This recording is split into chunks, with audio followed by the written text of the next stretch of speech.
I can close my eyes and see it. He's taller than I thought. He's skinnier than I thought. That his beard is shorter and gray. That's his nose. That is Bin Laden. He's not surrendering. He's a threat. I need to kill him.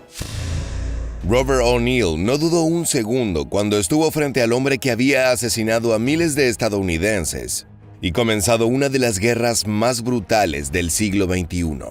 El Navy SEAL, armado con su fusil de asalto, que apuntaba al pecho del terrorista más buscado de la historia, tuvo una milésima de segundo para debatirse entre seguir sus órdenes o buscar otro tipo de justicia mayor, aquella que solo conocen los héroes imperfectos.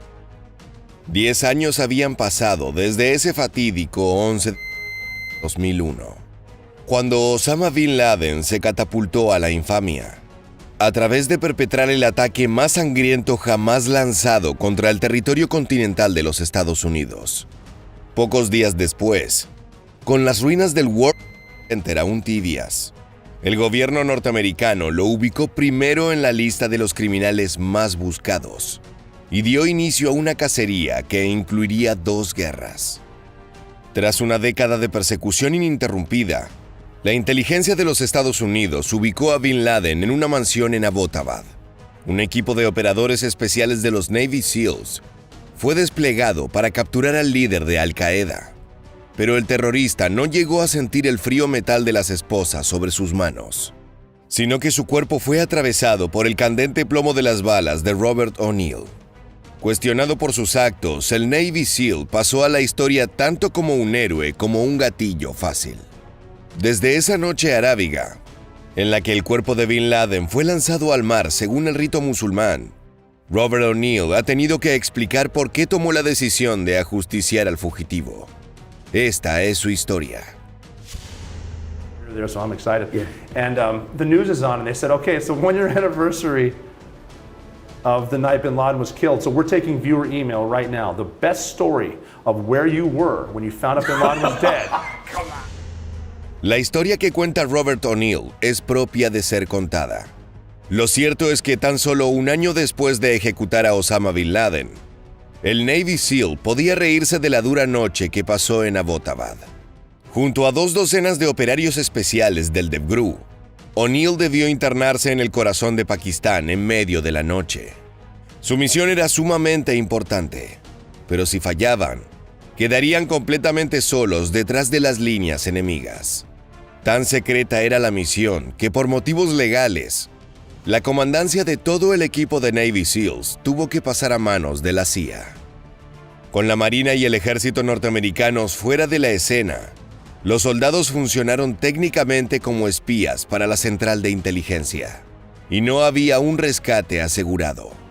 Incluso existía la posibilidad de que si eran detectados, la Fuerza Aérea no pudiera brindar apoyo, ya que al evidenciar una actuación militar de Estados Unidos no autorizada en el territorio de Pakistán, podría comenzar una nueva guerra en Medio Oriente. Con tanto temor como esperanza, todos firmaron los documentos altamente clasificados para una misión que podía tanto convertirlos en héroes como en mártires de la guerra contra el terrorismo. If we get the green light, it's a one-way mission. So let's talk about that for a second. You thought you were going to die. Yes. In fact, you knew you were going to die. I knew we weren't coming back. And your teammates also know this as well, yes, right? Everyone was very... Mientras viajaba en el Black Hawk negro de los Night Stalkers, O'Neill repasaba todo lo que sabía sobre la operación. Tras varios intentos fallidos de asesinar a Bin Laden, la CIA había comenzado a desplegar espías por todo Medio Oriente. El asesino en masa parecía haberse esfumado de la vida pública, y ubicarlo entre los campamentos terroristas era como buscar una aguja en un pajar. Por otra parte, al líder de Al Qaeda no le faltaban recursos ni económicos ni humanos, por lo que contaba con una enorme red de influencias políticas internacionales, además de un sinnúmero de guerrilleros capaces de dar su vida por él. Pese a que la investigación duró varios años, para 2010 ya existía información confiable que indicaba que Bin Laden estaba escondido en un complejo de Abbottabad, Pakistán, donde contaba con una mansión y un búnker. En septiembre de ese año, la CIA comenzó una investigación exhaustiva. vigilando la ubicación vía satélites y espías. Si bien la edificación central era muy elevada, contando con 3 pisos, y fue fotografiada desde todos los ángulos posibles, no se pudo confirmar fehacientemente que Bin Laden estuviera allí. No obstante, todos los caminos parecían llevar a Abbottabad, y dejando a un lado las dudas, la central de inteligencia decidió apostar por el lugar. Con un tiro de moneda al aire, se pusieron en marcha los mecanismos militares estadounidenses. La operación sería conducida por la CIA, ya que las Fuerzas Armadas no podían actuar en el territorio pakistaní, sin que esto fuera tomado como una hipótesis de conflicto. Para ejecutar el golpe, se decidió utilizar un equipo pequeño, 79 Spec Ops pertenecientes al DevGru, anteriormente conocido como Navy SEAL Team 6, y a equipos especiales de la CIA junto a un perro militar llamado Cairo. El armamento era el correspondiente a todos los comandos. Los rifles HK-416 como arma principal, las ametralladoras Mark 48 para cortinas de fuego y las pequeñas MP7 para combate cercano. No obstante, los efectivos del DevGru contaban con cierta esperanza de que sus superiores no los dejaran solos en el peor de los escenarios. Según el propio O'Neill, existían algunos rumores de contar con apoyo aéreo. I have heard stories, and again, probably classified, I don't know the truth, but I have heard stories that they did have air support Okay. helping us get back. We didn't know You that. didn't know it. I knew there were jets on the border, but that's not going to help us back here. But Yeah. but I think if an American and an F-15 lights up a Pakistani guy and an F-16, I think that he'll turn around. Según el Marín, los rumores de F-15 o F-16 eran solo una esperanza que se daban los soldados entre sí. Murmullos que seguramente brotaban mientras viajaban en los oscuros helicópteros al abrigo de la noche. Lo cierto es que a ellos, a quienes iban a enfrentar a los guardaespaldas formados en los campos de entrenamiento de Al-Qaeda, les habían dicho que estaban solos. Pero esto no detuvo a los valientes soldados que, habiendo jurado proteger y vengar a su patria, formaron parte de la operación Lanza de Neptuno, que puso fin a la vida del terrorista más peligroso de la historia. Las tropas partieron de Jalalabad, al este de Afganistán, utilizando los helicópteros Black Hawk modificados de los Night Stalker, el legendario Cuerpo de Operaciones Especiales e Infiltración Aerotransportada del ejército estadounidense. Mientras escuchaba el ruido de los motores romper la paz de la noche arábica, O'Neill repasaba las caras de sus hombres. Nervios, excitación, preocupación, miedo. Todas las emociones se reflejaban en los semblantes de aquellos guerreros responsables de llevar justicia a su tierra. Las posibilidades de éxito eran pequeñas, pero las de fracaso aumentaban con cada escenario que O'Neill imaginaba en su mente. We don't know how good their air defenses are. Maybe the young kid that's very aggressive is on the radar that night. There are no checkpoints. People don't understand when you do a long-range helicopter mission, there are usually checkpoints to refuel. There are none of those. So we have to be exact with the pounds of weight that we have. So we get shot down. If anyone's going to blow himself up and his entire family, when the team's in the house, Bin Laden will do it. Yeah. Por supuesto, el líder de equipo se guardó para sí mismo los peores productos de su imaginación. No porque sus compañeros no estuvieran pensando en lo mismo, sino porque nada bueno podía salir de decirlo en voz alta.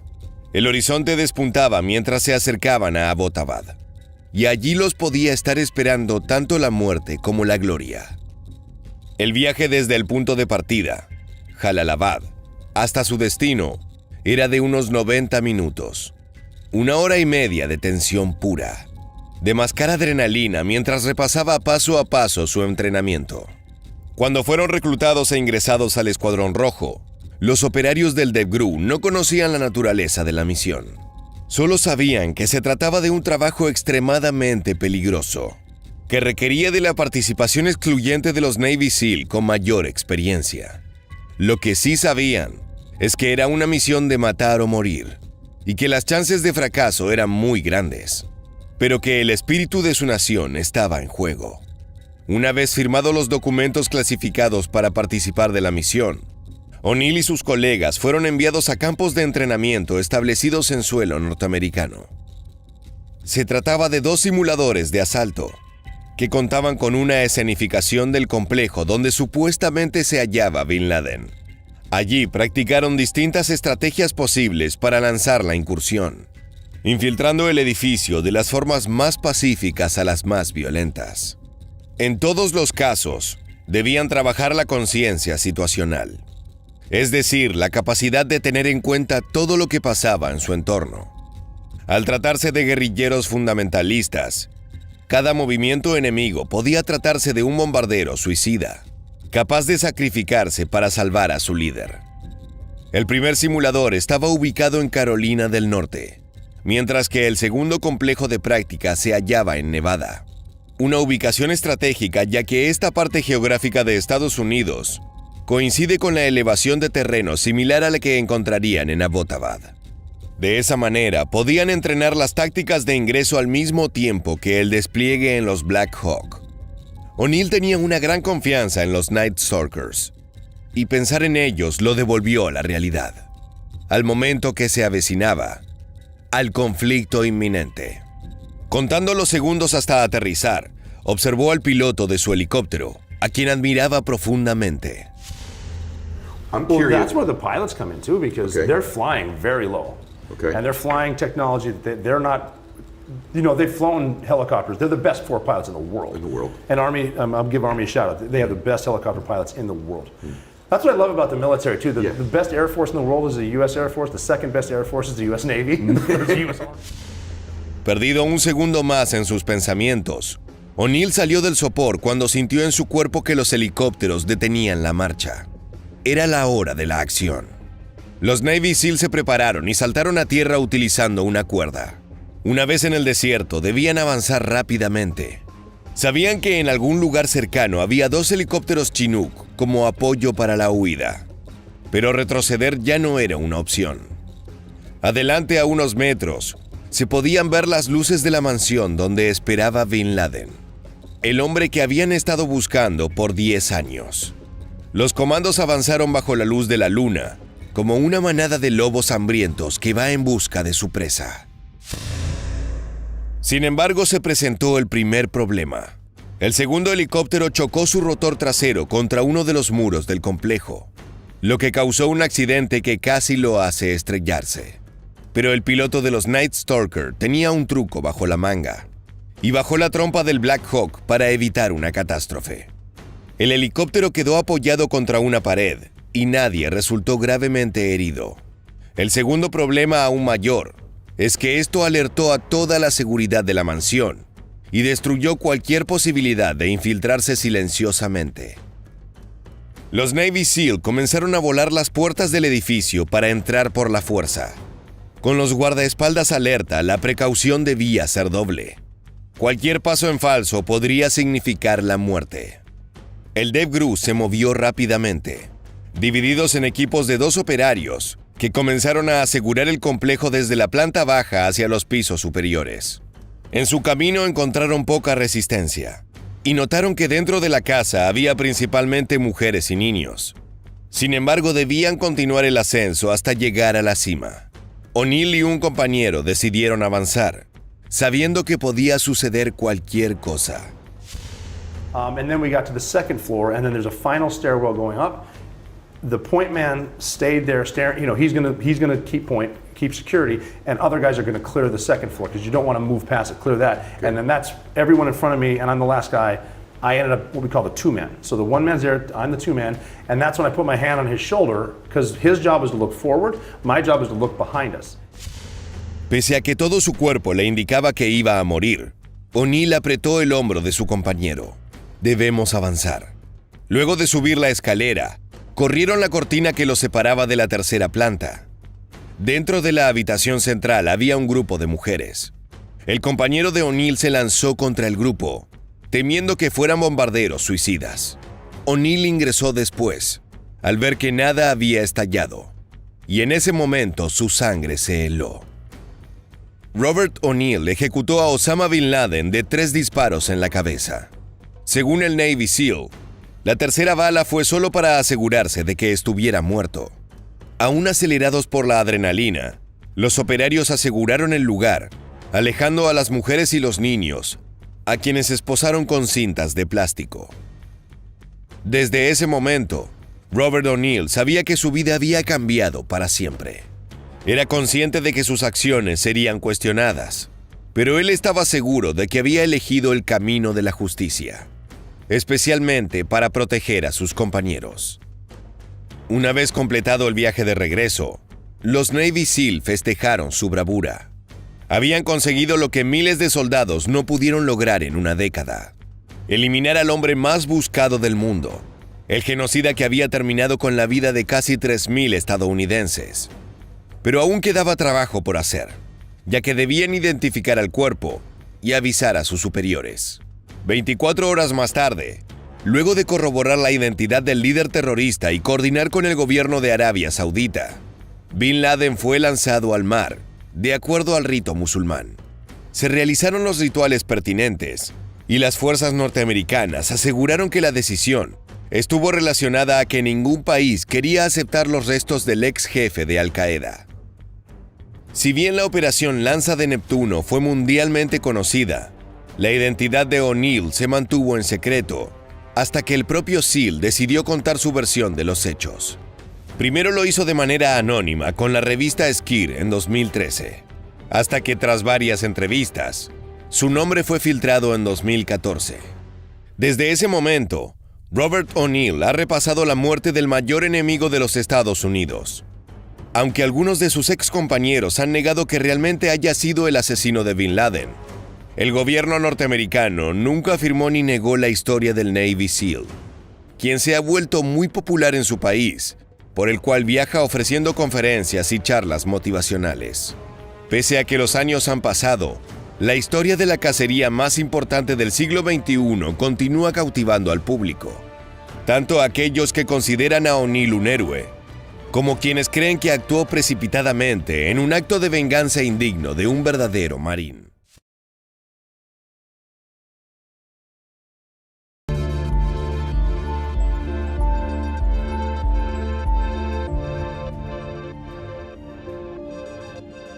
Uncovered the rug with the rope to the cork plug in the hole, pulled the cork out, saw this looking down on a guy, pulled him out of the hole and goes it out. But I looked at him, I said, "It's okay, you'll be dead soon."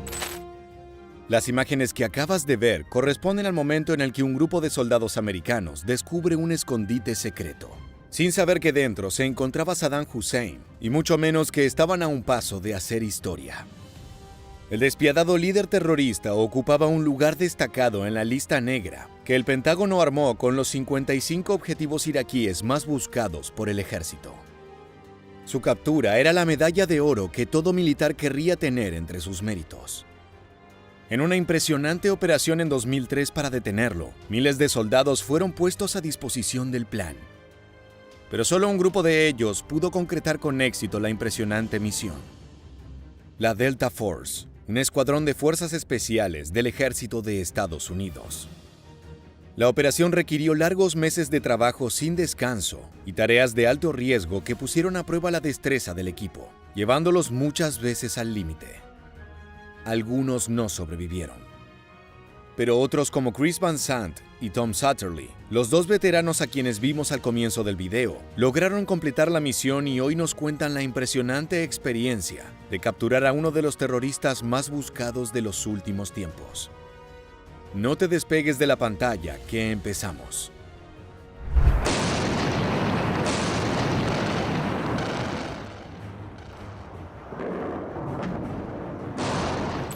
La guerra de Irak comenzó el 20 de marzo de 2003, cuando una coalición conformada por varios países, liderada por Estados Unidos e integrada por el ejército británico y otros aliados, invadió Irak. Uno de los motivos de la ocupación era la presunción de que Saddam Hussein, líder terrorista y presidente del país desde 1979, se encontraba desarrollando armas de destrucción masiva y de tener vínculos con Al-Qaeda. Para concretar su captura se necesitaba de los mejores elementos del tío Sam. Y esto nos lleva nuevamente a los protagonistas de este video. Van Sant es un veterano de operaciones especiales retirado, quien fue líder de equipo en el primer destacamento operacional de Fuerzas Especiales Delta. Y Tom Satterley es un condecorado soldado que sirvió en el ejército durante 25 años y formó parte de la unidad Delta Force, liderada por Van Sant. Ambos fueron asignados en diciembre del 2003 a la conocida Operación Amanecer Rojo, con el fin de dar búsqueda y captura al líder terrorista Saddam Hussein. El ejército estadounidense lo etiquetó como objetivo de alto valor y comenzó una de las cacerías humanas más grandes de la historia. Sin saberlo ni esperarlo, Van Sant y Satterley se embarcaron en la misión que marcó el fin de una etapa en el conflicto con Medio Oriente. Saddam había hecho su última aparición pública el 9 de abril de ese mismo año, en las calles de Bagdad, mientras las fuerzas del ejército norteamericano se aproximaban a la capital. Por varios meses permaneció prófugo, pero los informes aseguraban haberlo visto en diferentes partes del país, y él mismo difundió audios en los que motivaba a la población a levantarse contra los estadounidenses y la coalición por ocupar Irak. Durante ese tiempo, la prioridad de las fuerzas militares del tío Sam, además de la búsqueda de las armas de destrucción masiva, fue la captura de los miembros de alto rango del Partido Árabe Socialista Ba'ath, del que Hussein formaba parte. Y para esto, nuevamente fue fundamental la participación de los miembros de la Fuerza de Combate de Élite, conformada por Van Sant y Satterley. La búsqueda de Saddam nunca se detuvo, en particular en las zonas donde la inteligencia estadounidense sospechaba que podría estar. Tom Satterley recuerda aquel momento como una lotería. Nunca sabía con qué se encontrarían al caminar por las calles de Bagdad. Cualquier rastro podría dirigirlos finalmente a la puerta correcta. As we're rolling in, I see some guy walking down the street. I just noticed, black coat, whatever, walking down the street and went in another gate. Then we started taking fire from like far away at the back side of the house. And I thought, are they trying to draw us in? Why would someone shoot at us with our armored vehicles from that far away? En la frenética búsqueda de Saddam, todos eran sospechosos y al mismo tiempo ningún camino terminaba en él. Los equipos de inteligencia, a través de interrogatorios a prisioneros, dieron con información importante. Pero el mayor avance se produjo cuando dos hombres acudieron a un centro de denuncias que se había creado para los iraquíes. Durante las 2 horas y media que duró la conversación, los testigos esbozaron el aparato de seguridad de Saddam, conformado por media docena de familias, socios y gente relacionada por sangre o matrimonio, lo que resultó ser crucial para perfilar el contexto cercano de Hussein. Fundamentalmente por el hallazgo de 2 nombres muy importantes en los círculos del líder. Muhammad Ibrahim Omar al-Muslit, un ex guardaespaldas de Saddam, y Basim Latif, su ex chofer. Siguiendo su intuición, Tom mandó un equipo a revisar la casa de aquel hombre que llamó su atención en la calle, bajo la sospecha de que pudiera estar relacionado a los nombres obtenidos. En el escuadrón se encontraba Chris Van Sant. El lugar era una especie de edificio con 4 pisos y una escalera al medio que se dividía hacia el ingreso de cada departamento. Chris y su equipo se aproximaron en 2 grupos y comenzaron a instalar explosivos para hacer estallar las puertas. Somebody in there had like bumped something and made a noise. So I was on a knee and just put the charge on the door, and a guy came to my door and like looked at me. And I'm weapon slung because I'm putting the charge on the door, but I pulled my pistol out and I just stuck it up in his face. And I said in English, basically I mouthed, "Open the door." And he looked at me and he went. And so he opened the door. I basically just rode the door into him. Pero no llegaron a hacerlo porque algo los detuvo antes. Una vez dentro, todo parecía encontrarse tranquilo.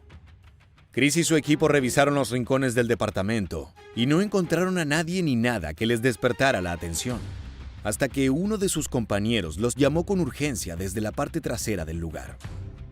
Necesitaba ayuda y por el sonido de su voz, parecía ser algo urgente. Hey, I need a guy. There's somebody under the bed back here.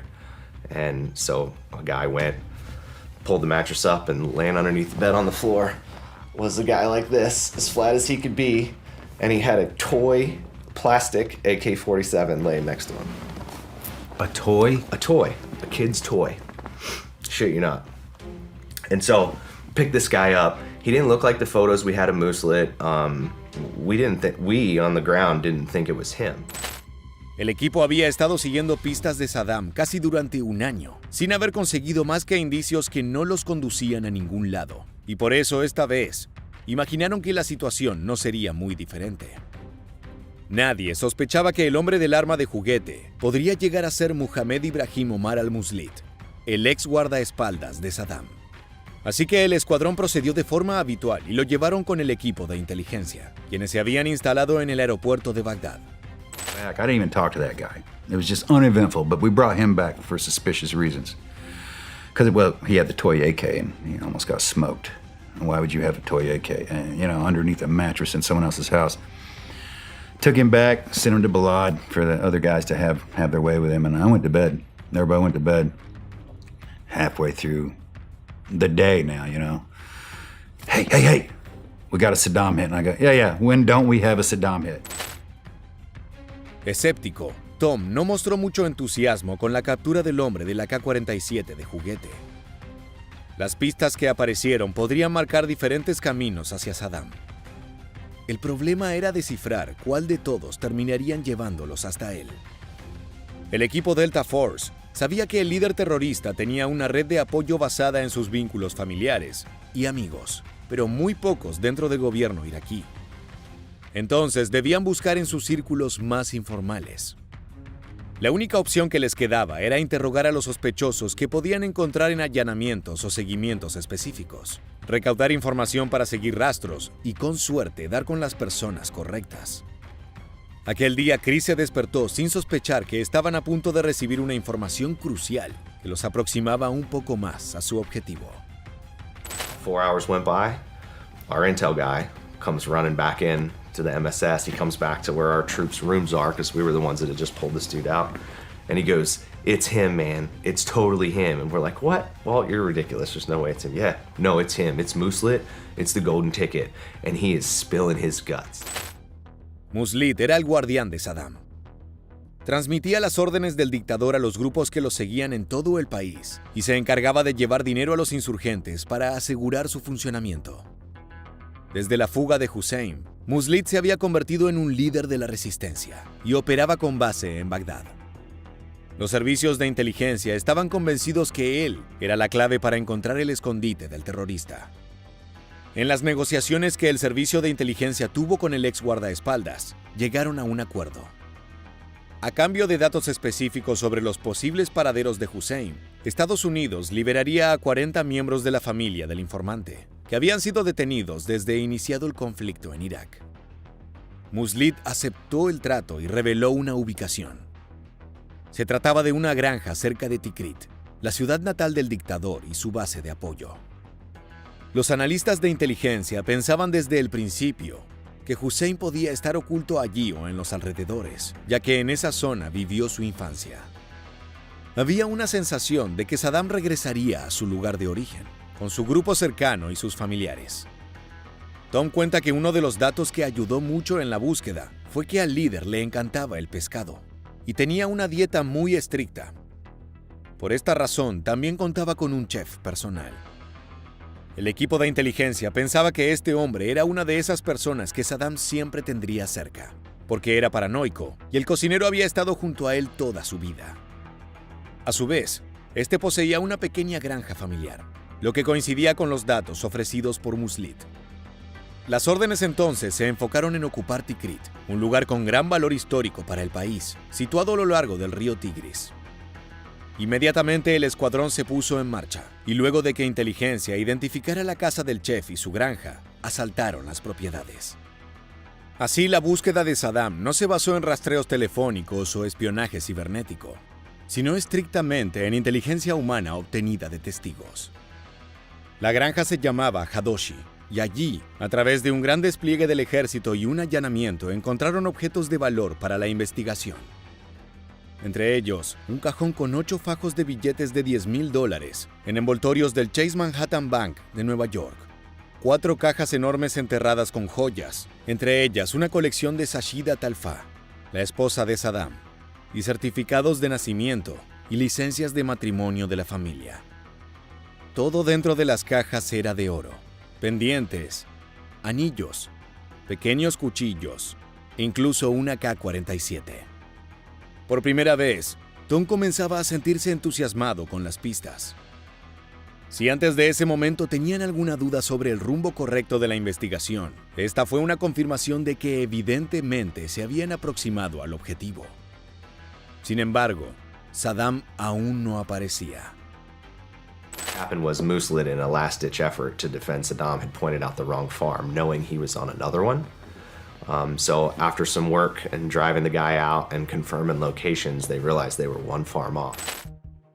La operación final se llevó a cabo de noche y con un equipo de 1000 soldados, incluyendo vigilancia, cordón de seguridad, vehículos blindados y helicópteros. El despliegue fue impresionante. En la misión llevaron al ex guardaespaldas en una camioneta civil hasta la granja en Ad-Dor, donde sospechaban se encontraba Saddam. A lo largo de la carretera, Muslid les advirtió que si continuaban avanzando en medio de la noche con las luces de los automóviles encendidas, serían descubiertos. Entonces, el avance fue completamente a oscuras y con equipos de visión nocturna. Al llegar, el lugar parecía estar vacío. El sonido de los insectos en la noche invadía completamente la escena. En la granja, los soldados rastrillaron todos los rincones y fue recién cuando se adentraron en la huerta que sorpresivamente dieron con 2 sujetos que intentaban huir a través del sembrado, probablemente buscando desviar la atención de las fuerzas. Sin obtener información de ellos, regresaron nuevamente con Muslit, quien bajo presión señaló una alfombra en el suelo, indicando un escondite. A las 8:25 de la noche, cuando parecía que no iban a encontrar nada, allí, en la pequeña granja de la ciudad agrícola, el equipo descubrió un agujero de 8 pies de profundidad, cubierto con plantas, tierra y una gran capa de poliestireno. Los nervios y el miedo dejaron paso al asombro. Los soldados presentes no daban crédito al insólito hallazgo. And then, shortly after that, they uncovered the rug with the rope to the cork plug in the hole, pulled the cork out and saw this looking down on a guy, pulled him out of the hole, and it was Saddam. No Yeah. Were you surprised he came back alive? Yeah. I mean, it was, during that phase of the war, your marching orders were kill or capture. Tras destapar el agujero y lanzar una granada, descubrieron un pozo oscuro en el que se encontraba Hussein, solo y demacrado. El traductor Samir, único hombre que podía comunicarse con Saddam en ese momento, le pidió que saliera. Finalmente, el líder avanzó desde la penumbra hacia la entrada del pozo y levantando sus manos se rindió ante el rostro incrédulo de los soldados. Samir, el traductor que se había criado en Irak y había visto a Saddam en televisión casi todos los días durante su infancia, aunque no pudo identificarlo por su mala apariencia, logró reconocer su voz. Sin duda, estaban frente a Saddam Hussein. El dictador se presentó como el presidente de Irak y aseguró que estaba dispuesto a negociar. Tom cuenta que uno de los soldados, al que apodaban el Gran Tejano, golpeó al terrorista para quitarle un arma Glock que tenía en su poder, y mientras lo apresaba le respondió irónicamente que el presidente Bush le enviaba saludos. El líder se encontraba en muy mal estado, sucio y excesivamente delgado. En el centro de detención en Tikrit, le realizaron chequeos médicos completos y tomaron sus huellas dactilares. El informe de salud no fue muy bueno. Las imágenes de ese momento hablan por sí solas. El escondite subterráneo era un espacio similar a un búnker, en el que se podían acomodar 2 personas y era sorprendentemente habitable.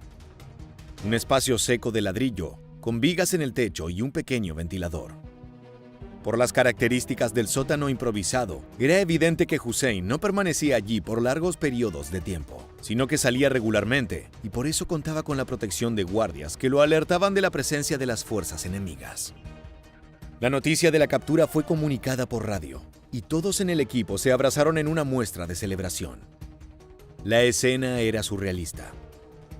No hubo disparos ni resistencia, lo que contrastaba directamente con las expectativas que tenían sobre el operativo.